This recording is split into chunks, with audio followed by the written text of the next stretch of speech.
Greetings and welcome to the Main Street Capital fourth quarter earnings conference call. At this time, all participants are on a listen-only mode. A question-and-answer session will follow the formal presentation. If anyone should require operator assistance, please press star zero on your telephone keypad. As a reminder, this conference is being recorded. It is now my pleasure to introduce your host, Zach Vaughn. Thank you. You may begin.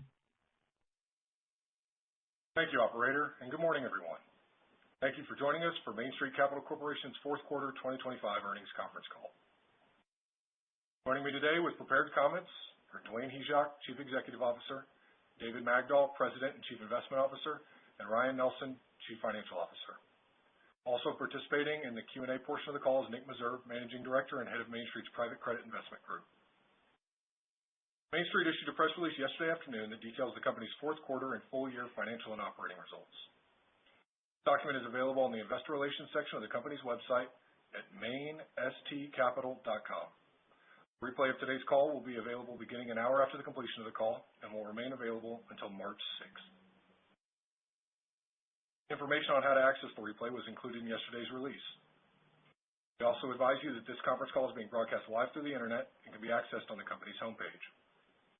Please note that information reported on this call speaks only as of today, February 27th, 2026, and therefore, we're advised that time-sensitive information may no longer be accurate at the time of any replay listening or transcript reading. Today's call will contain forward-looking statements.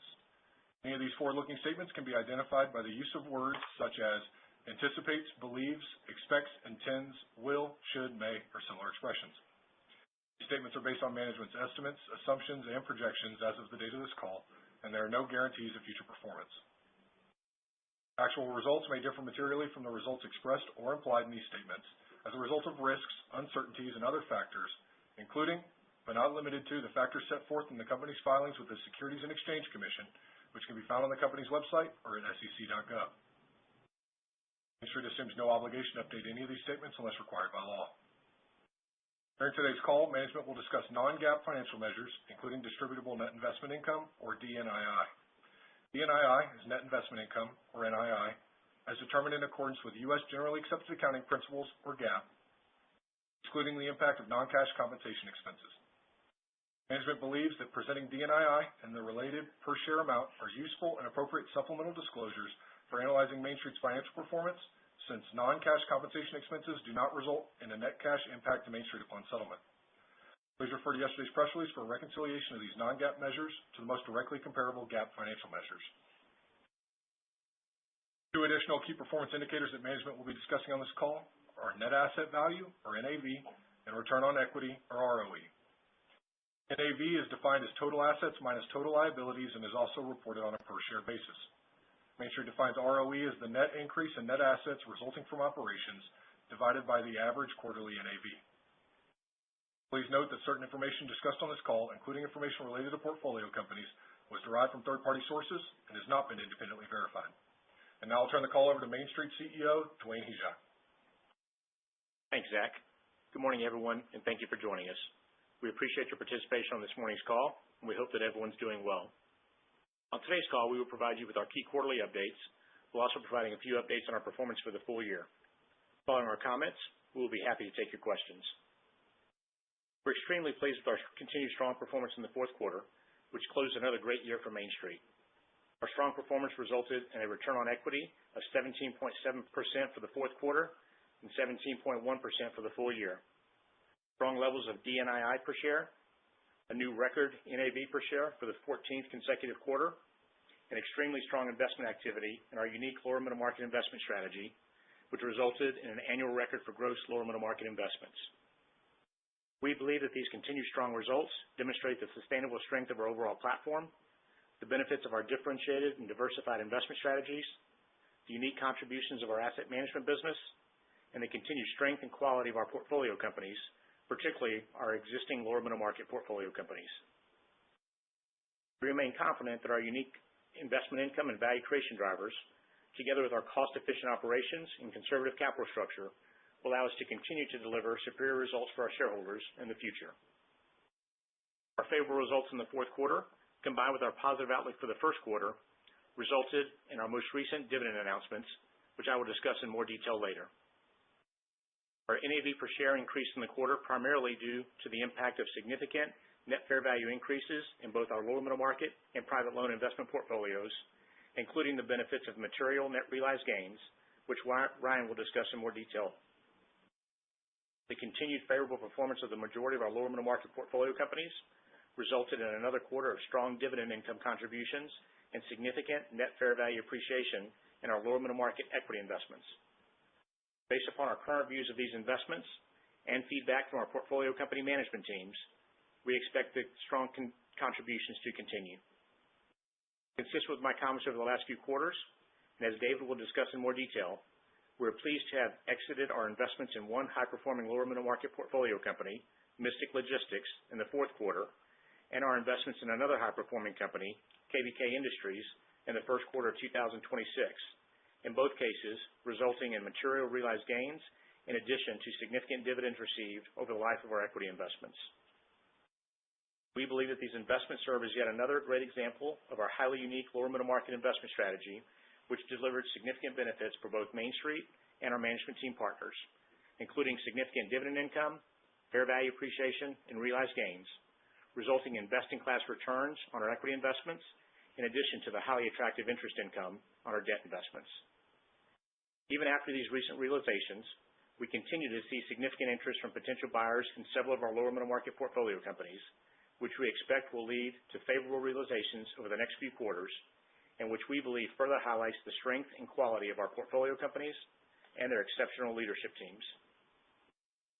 We are also excited about the new and follow-on investments we made in our lower middle market strategy during the quarter, which included the addition of 5 new portfolio companies and a net increase in lower middle market investments of $253 million, representing our highest level of quarterly lower middle market net investment activity since the fourth quarter of 2021.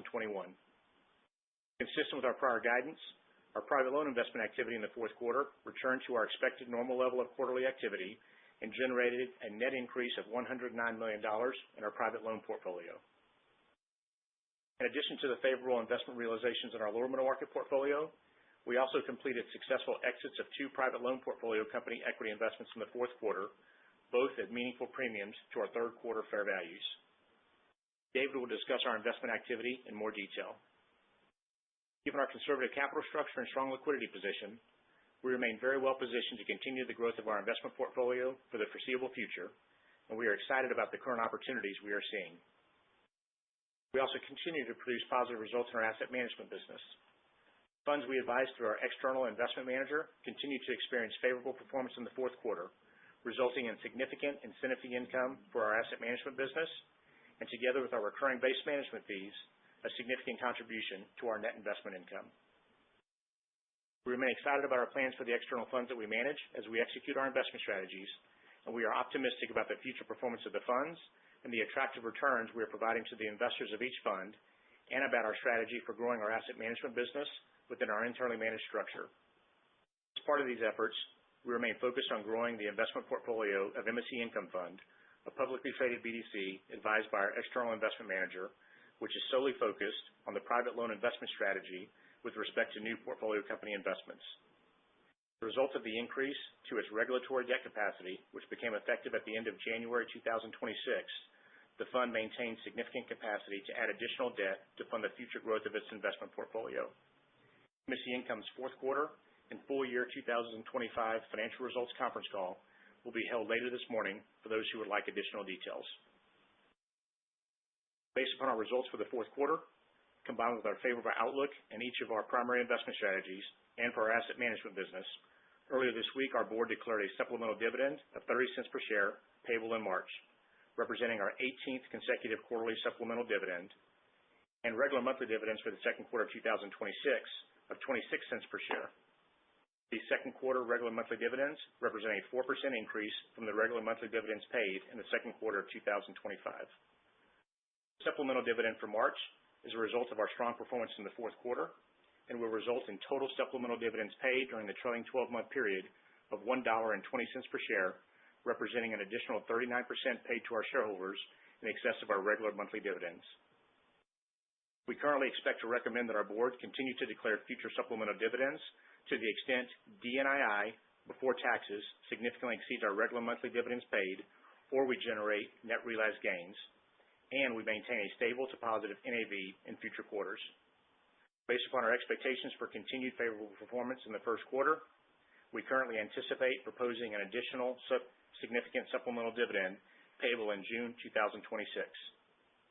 Now, turning to our current investment pipeline, as of today, I would characterize our lower middle market investment pipeline as above average.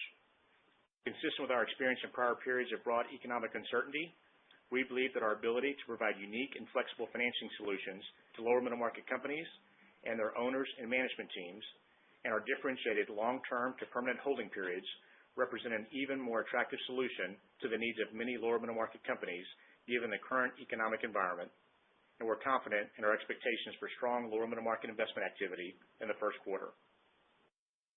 In addition, we continue to have an increased number of existing portfolio companies that are actively executing acquisition growth strategies that we anticipate will provide attractive follow-on investment opportunities for us in the near-term future and significant value creation opportunities for these portfolio companies in the longer-term future, consistent with the successes we've demonstrated and experienced with other portfolio companies.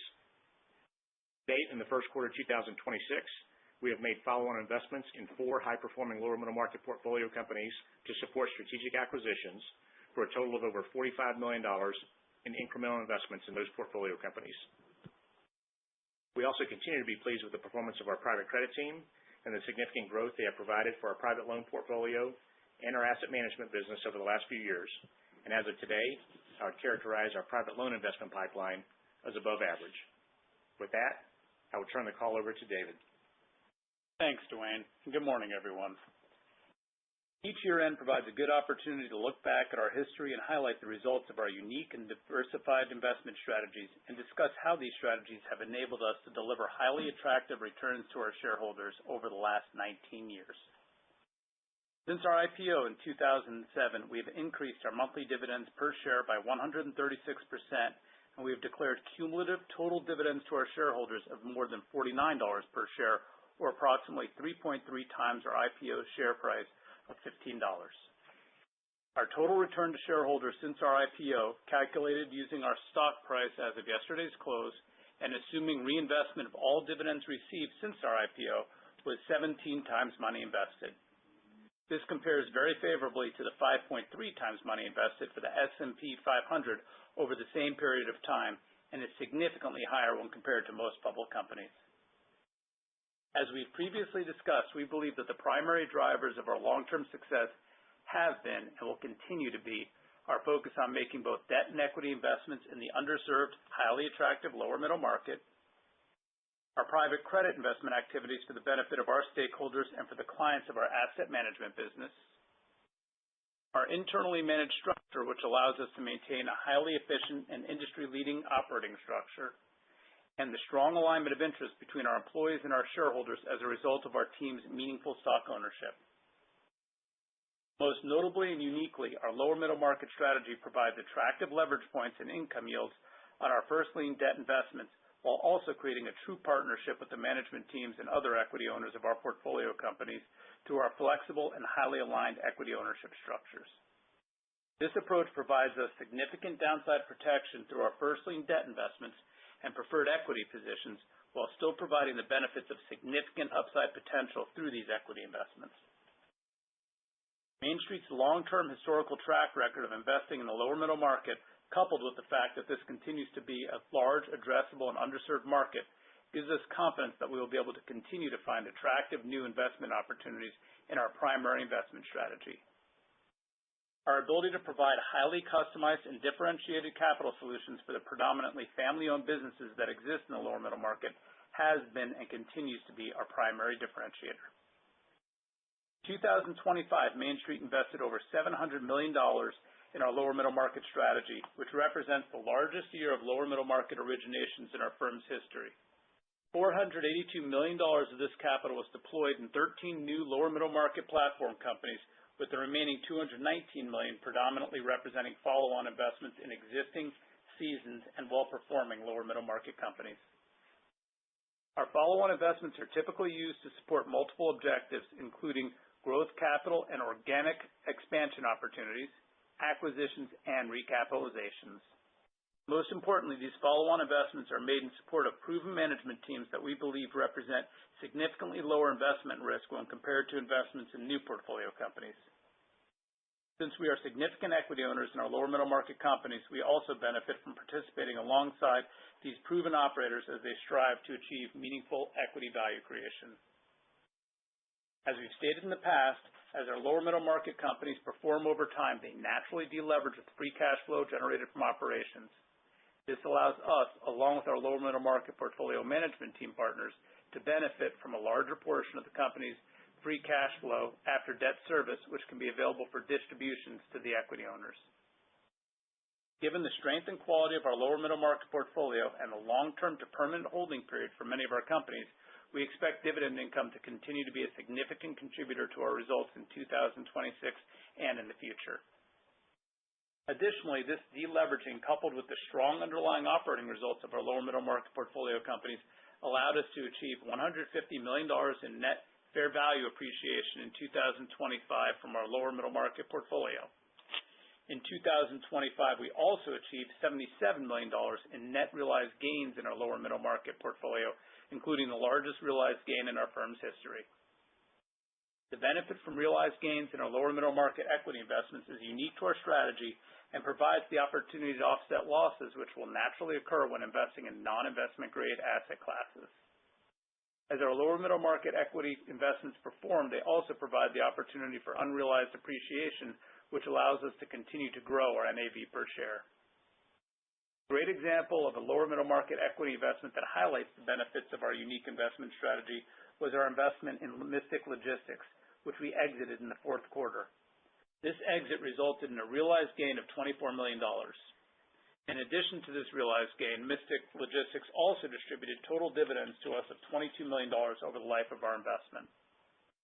The last important area I'd like to cover regarding our 2025 accomplishments are the contributions we received from our private loan investment strategy.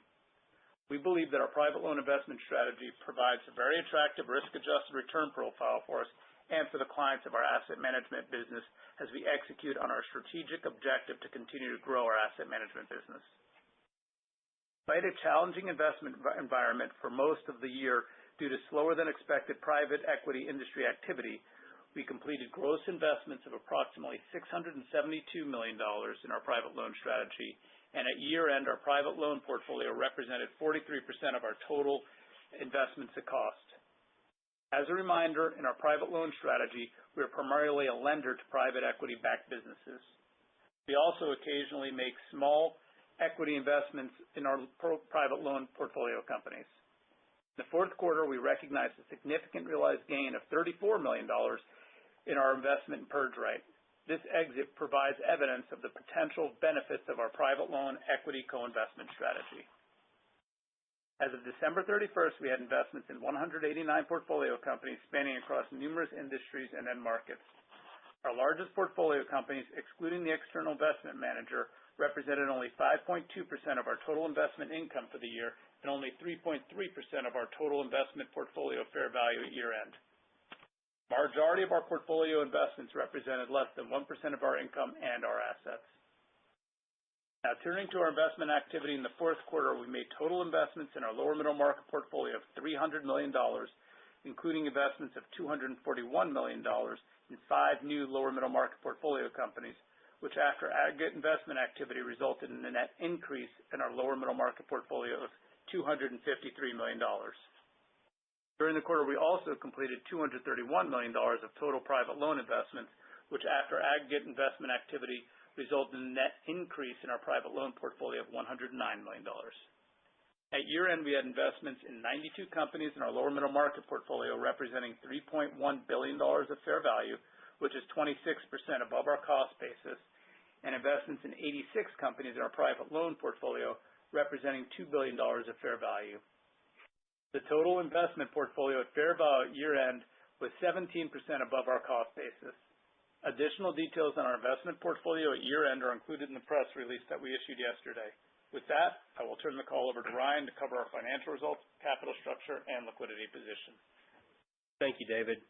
To echo Dwayne's and David's comments, we are very pleased with our strong operating results for the fourth quarter. which included several quarterly records and capped a year in which Main Street achieved a record in NAV per share. Our total investment income for the fourth quarter was $145.5 million, increasing by $5.1 million or 3.6% over the fourth quarter of 2024 and increasing by $5.7 million or 4.1% from the third quarter of 2025. Our positive performance for the first three quarters continued in the fourth quarter and culminated in a year with favorable total investment income, highlighted by strong levels of dividend and fee income, which again demonstrate the continued strength of our differentiated investment and asset management strategies. Interest income decreased by $7.2 million from a year ago and by $500,000 from the third quarter of 2025. The decrease from prior year was principally attributable to a larger negative impact from investments on non-accrual status and a decrease in interest rates, primarily resulting from decreases in benchmark index rates on our floating rate debt investments and other decreases in interest rates on existing debt investments, partially offset by the impact of the growth of the investment portfolio. The decrease from prior quarter was principally attributable to a decrease in interest rates, primarily resulting from decreases in benchmark index rates on floating rate debt investments and other decreases in interest rates on existing debt investments, and a larger negative impact from investments on non-accrual status, partially offset by the impact of the growth of the investment portfolio. Dividend income increased by $11.4 million when compared to a year ago, including a $4.5 million increase in unusual or non-recurring dividends, an increase by $4.6 million from the third quarter, including a $4.2 million increase in unusual or non-recurring dividends. The increases in dividend income for both comparable periods are primarily a result of the continued underlying positive performance of our lower middle market portfolio companies and their capital allocation decisions. Fee income increased by $900,000 from a year ago and by $1.6 million from the third quarter. The increases in fee income are primarily due to higher closing fees on new and follow-on investments, partially offset by a decrease in fee income from the refinancing and prepayment of debt investments and other investment activity. Fee income considered non-recurring decreased by $700,000 from a year ago and by $100,000 from the third quarter of 2025.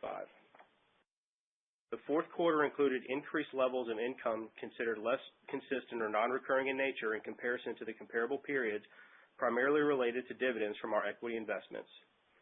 In the aggregate, these items totaled $7.6 million and were $3.9 million, or 4 cents per share higher than the fourth quarter of 2024, and $3.4 million, or 4 cents per share higher than the third quarter of 2025. Our operating expenses increased by $1.4 million over the fourth quarter of 2024 and by $1.1 million from the third quarter. The increase in operating expenses from the prior year was largely driven by increases in cash compensation related expenses, share-based compensation expense, and general and administrative expenses, partially offset by a decrease in interest expense and an increase in expenses allocated to the external investment manager. The decrease in interest expense from a year ago was primarily driven by a decrease in the weighted average interest rate on our unsecured debt obligations, resulting from the issuance of the August 2028 notes and the early repayment of the December 2025 notes, and a decrease in the weighted average interest rate on our credit facilities, resulting from decreases in benchmark index interest rates and decreases in the applicable margin rates resulting from the amendments of our credit facilities in April 2025. The ratio of our total operating expenses, excluding interest expense, as a percentage of our average total assets was 1.4% for the quarter on an annualized basis and 1.3% for the year, and continues to be among the lowest in our industry. Our external investment manager contributed $9.3 million to our net investment income during the fourth quarter and $34.6 million for the year, representing a slight increase over the prior year and the third quarter. Our investment manager earned $4.2 million in incentive fees during the fourth quarter and $14.5 million for the year.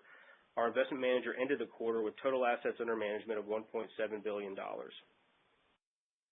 During the quarter, we recorded net fair value appreciation, including net realized gains and net unrealized depreciation, on the investment portfolio of $42.5 million. This increase was primarily driven by net fair value appreciation in our lower middle market private loan and other portfolio investments, partially offset by net fair value depreciation in our middle market investments and our external investment manager. The net fair value appreciation in our lower middle market portfolio was largely driven by the continued positive performance of certain portfolio companies. The net fair value appreciation in our private loan portfolio was primarily driven by several specific portfolio companies and decreases in market spreads. The net fair value depreciation of our external investment manager was primarily driven by decreases in the valuation multiples of publicly traded peers, which we use as one of the benchmarks for valuation purposes, partially offset by increased incentive fee income and increased base management fee income. We recognized net realized gains of $50.8 million in the quarter. Additional details on our net realized gain activity are included in the press release we issued yesterday. We ended the fourth quarter with investments on non-accrual status comprising approximately 1% of the total investment portfolio at fair value and approximately 3.3% at cost. Net asset value, or NAV, increased by 55 cents per share over the third quarter and by $1.68 per share, or 5.3% when compared to a year ago, to a record NAV per share of $33.33 at year-end. Our regulatory debt-to-equity leverage, calculated as total debt excluding our SBIC debentures divided by NAV, was 0.71 times, and our regulatory asset coverage was 2.41 times, and these ratios continue to be more conservative than our long-term target ranges of 0.8 to 0.9 times and 2.25 to 2.1 times, respectively. Given our current liquidity position, we continued to be less active during the fourth quarter in our ATM program, raising net proceeds of $8.7 million from equity issuances. In February of this year, we expanded the total commitments under our corporate facility by $30 million to $1.175 billion. This increase was a result of a new lender relationship, which further diversified our lender group under the corporate facility. After giving effect to the capital activities in 2025 and this February, we enter 2026 with strong liquidity, including cash and unused capacity under our credit facilities totaling over $1.2 billion, with a near-term debt maturity of $500 million in July 2026. We continue to believe that our conservative leverage, strong liquidity, and continued access to capital are significant strengths that have proven to benefit us historically and have us well positioned for the future, allowing us to continue to execute our attractive investment strategies despite the current market uncertainty.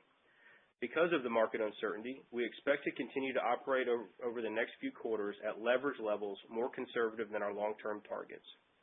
Coming back to our operating results, as a result of our strong performance for the quarter and year, DNII before taxes per share for the quarter of $1.11 was 3 cents higher per share than the fourth quarter of last year and 4 cents per share higher than the third quarter. Looking forward, we expect first quarter of 2026 DNII before taxes of at least $1.04 per share, with the potential for upside driven by portfolio investment activities during the quarter. With that, I will now turn the call over to the operator so we can take any questions. Thank you. We will now be conducting a question and answer session. If you would like to ask a question, please press star 1 on your telephone keypad. A confirmation tone will indicate your line is in the question queue. You may press star 2 to remove yourself from the queue. For participants using speaker equipment, it may be necessary to pick up the handset before pressing the star key. One moment, please, while we poll for a question. Our first question comes from the line of Robert Dodd with Raymond James. Please proceed with your question.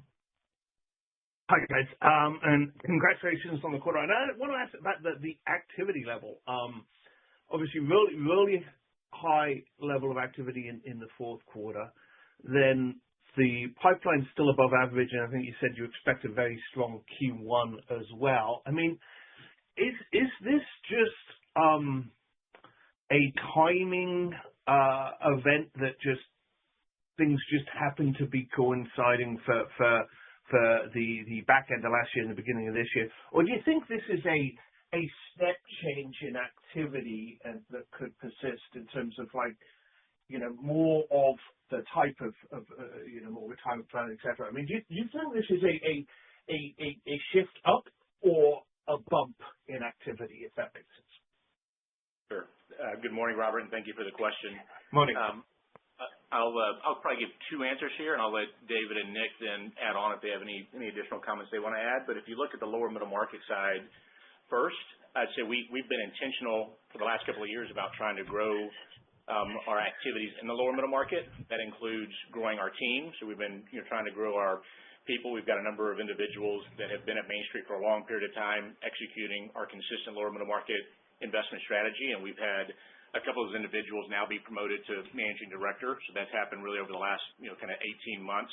So I think you're seeing the benefit of having additional people focus on that consistent strategy. So that's part of it. I think we've also done some things internally just to try and do a better job at executing, and I think that has also had a benefit. It's really hard to pinpoint how much benefit, but I am confident. Maybe I'm biased, but I think it's had a benefit from an execution standpoint.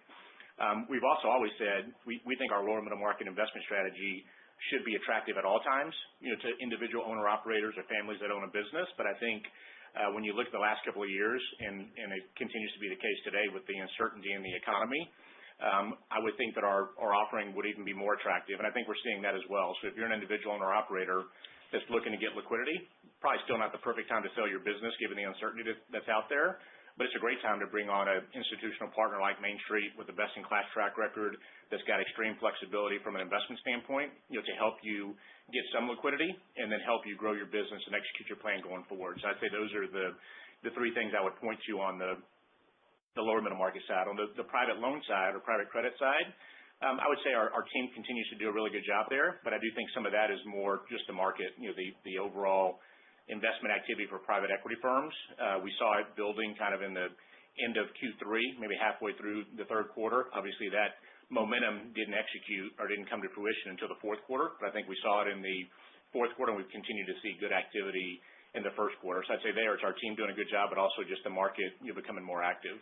I'll let David, if you want to add anything on lower middle market, or Nick on the private credit side, you guys add any additional comments. I think you covered most all of it, Dwayne. The only thing I'd add is that we are really pleased with the growth of our number of teams that we've seen in the lower middle market. I will say Q4 was a particularly strong originations quarter, and in the future we hope to be able to continue momentum at above average rates, but I wouldn't say that Q4 is necessarily a indicative view towards our expectations going forward on the lower middle market origination side. It was particularly strong.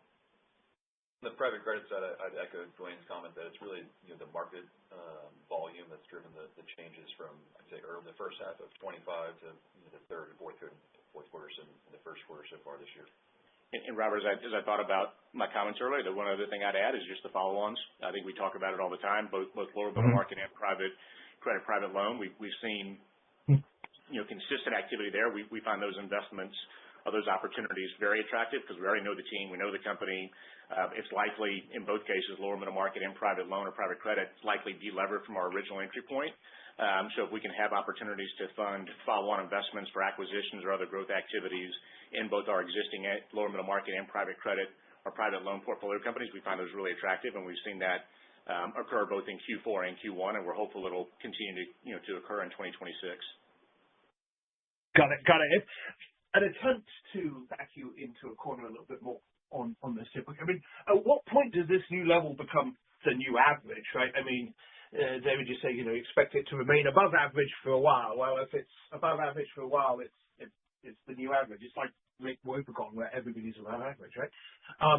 So, at what point do you think you recalibrate that this is the new normal rather than it's just those teams and everything has reset the normal and reset the average rather than it being above average, so to speak?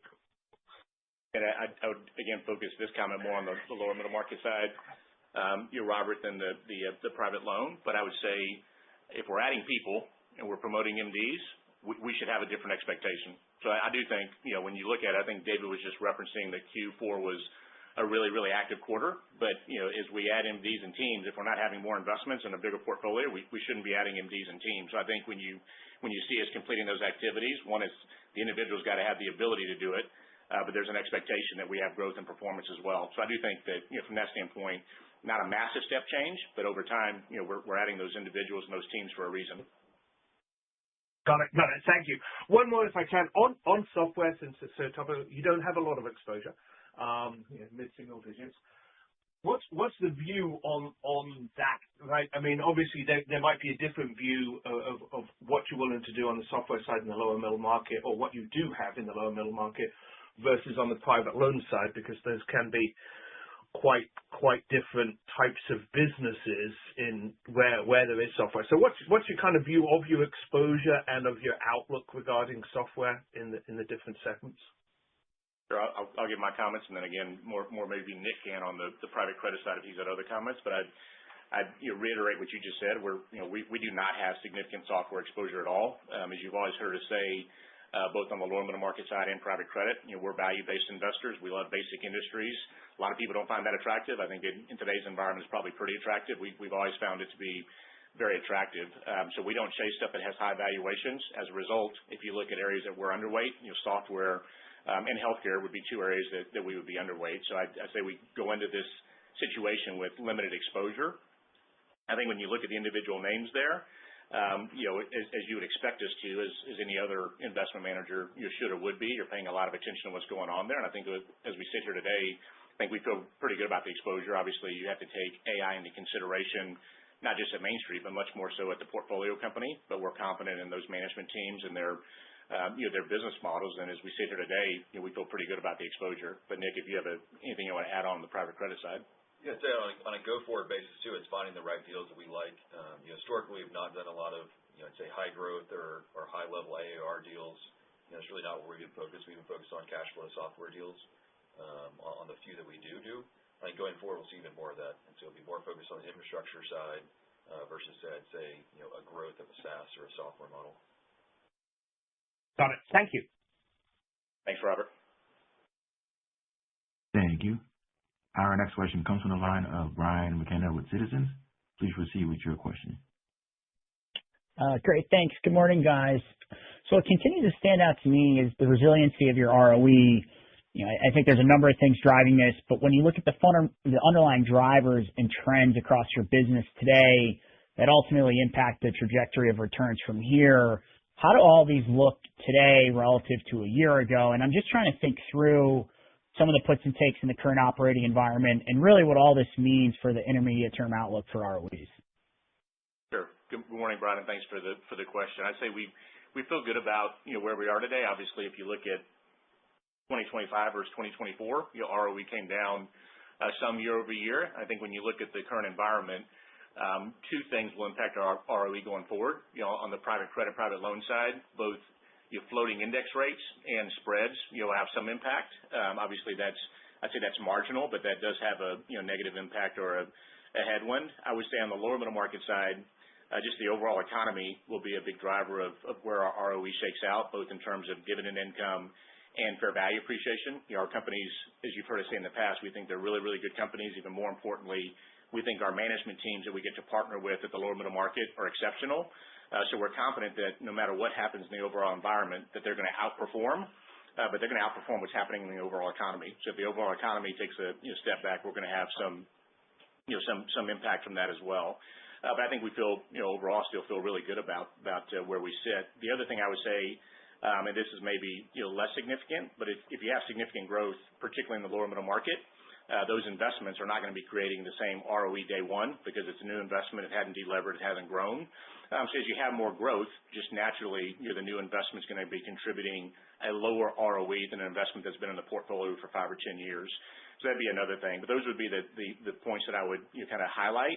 Overall, though, I think we feel really good about the expectations for ROE across the platform, and then specifically in lower middle market and private credit. The other benefit we have, which you know this, is that we have a very efficient operating structure, which allows us to have additional benefits as we grow our portfolio, just from an OpEx standpoint and what that does to our ROE. So those would be the comments I'd give you, Brian. Yeah, that's great. Thanks, Dwayne. And then, clearly you guys are operating from a position of strength here at a time when most others across the industry are playing quite a bit of defense.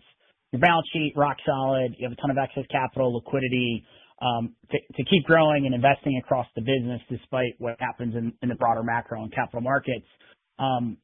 periods of volatility are always driven by different things, but history often rhymes. So given your 2-decade track record managing the business, what are some of the past experiences you're leaning on today to make sure you prudently manage the business through the current environment? And then it sounds like pipelines are strong across the board. So, from a deployment perspective, like where are you really looking to lean in just from a sector or mix perspective?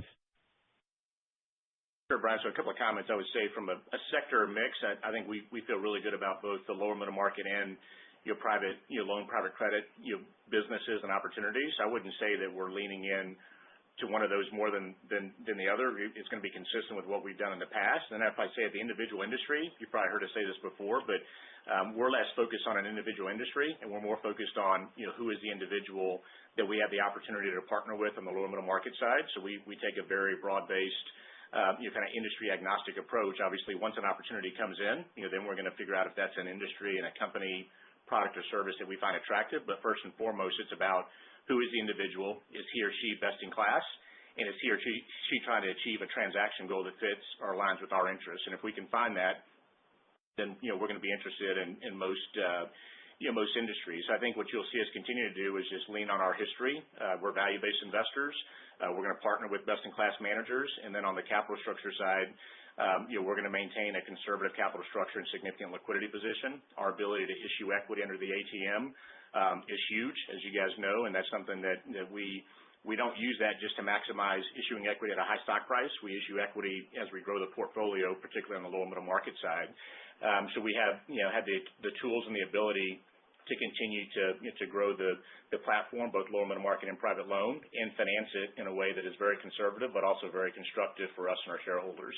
So I don't know if that answers your question, but those would be the views I'd give. If you have anything, David, you want to add to that, feel free to. I would just add one quick comment, which is that our philosophy, say, over 2 decades has been to be very thoughtful about the underlying credit that we're investing in on the lower middle market side.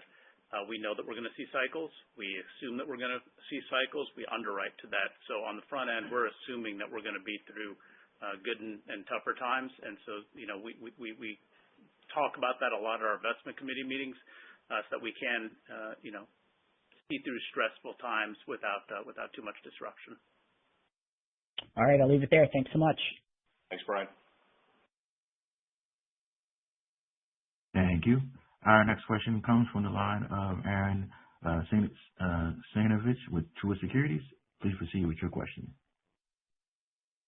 Thank you. Good morning. Your comments about expanding MDs and that's kind of helping to increase the level of activity that you're seeing. I know that from meeting with you in the past, you've kind of talked about the larger proportion of your MDs, or almost all of them, are coming from internally. As you grow them, you don't really get them from outside generally. What's the pipeline of your talent pool, and how are you managing that in this environment? Is it continuing to be pretty steady? Yeah, I'd say we're first. Thanks for the question, Aaron. But I'd say we feel good about it. I think our group of managing directors, as you said, we've had a few that have gotten promoted here in the last 18 months or so. So we feel good about those individuals.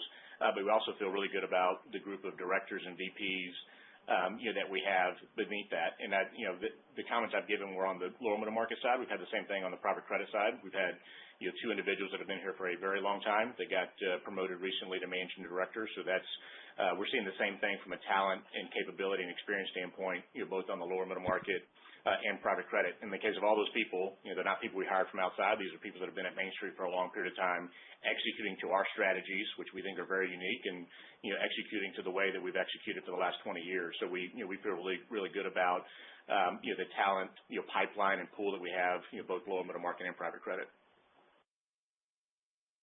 Thanks. And then in terms of the investment pipelines, are there any common threads in terms of industries or areas that seem to be a little bit more active than others? Yeah, I'd say just like our portfolio and our history, I'd say it's pretty diverse, pretty broad. We're not seeing any concentration in one industry or one sector.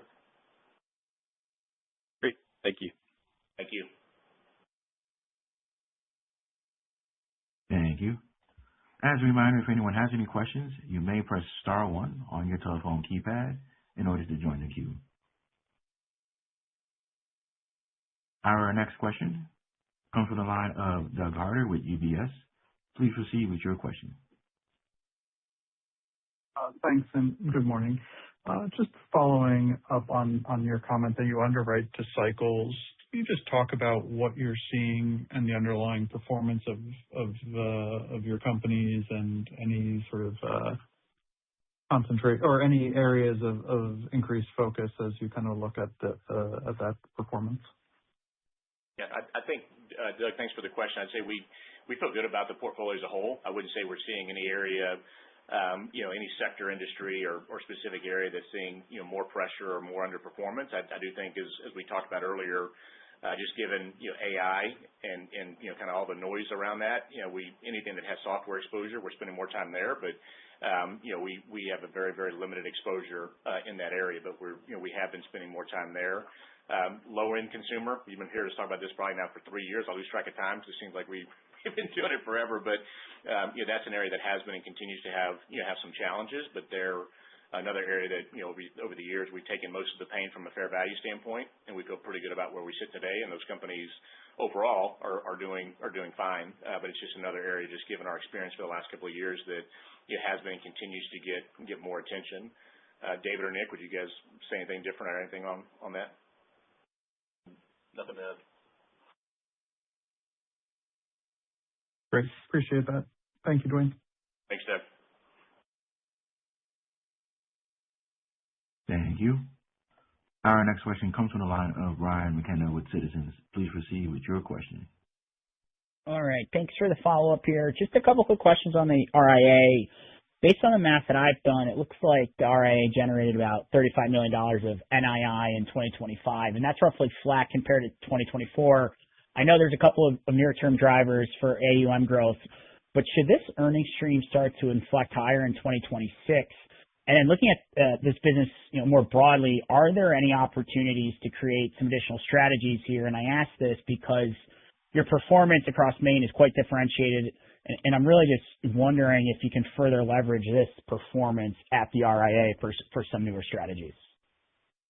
Sure, Brian. Thanks for the question. I do think when you look at our external investment manager, we do expect to have growth in the future. Obviously, we have to have execution, and the market has to be cooperative. But I do think we expect to have an increase in the base management fees there, primarily as MSC Income Fund executes its growth opportunity and its strategy. So we're expecting some benefit there in 2026. Outside of that, it's really going to come down to our ability to grow outside of MSC Income Fund, having another private loan fund or some other strategy that we add to our asset management business. So I think we're looking at opportunities and ways to grow there. We look forward to hopefully having some news over the next month or so about some of our efforts there. Those efforts and that news probably doesn't have an immediate impact, but it does position us for growth over the longer term. So we are working on that. We do think it's a phenomenal generator of value to Main Street. We also think there's a tremendous opportunity for us given Main Street's long-term track record and performance, and what we think are very happy investors both on the public company and the private fund side. So we, like you, think it's a great business. We look forward to growing it. We just got to find the best avenue or the right avenue to grow it. All right. Thanks, Dwayne. Thank you, Brian. Thank you. And we have reached the end of the question and answer session, and therefore I'll turn the call back over to management for any closing remarks. Thank you again to everyone for joining us this morning. We appreciate the continued support of our shareholders, and we look forward to our next call in early May after the release of our results for the first quarter. Thank you. Thank you. And this concludes today's conference, and you may disconnect your lines at this time. We thank you for your participation.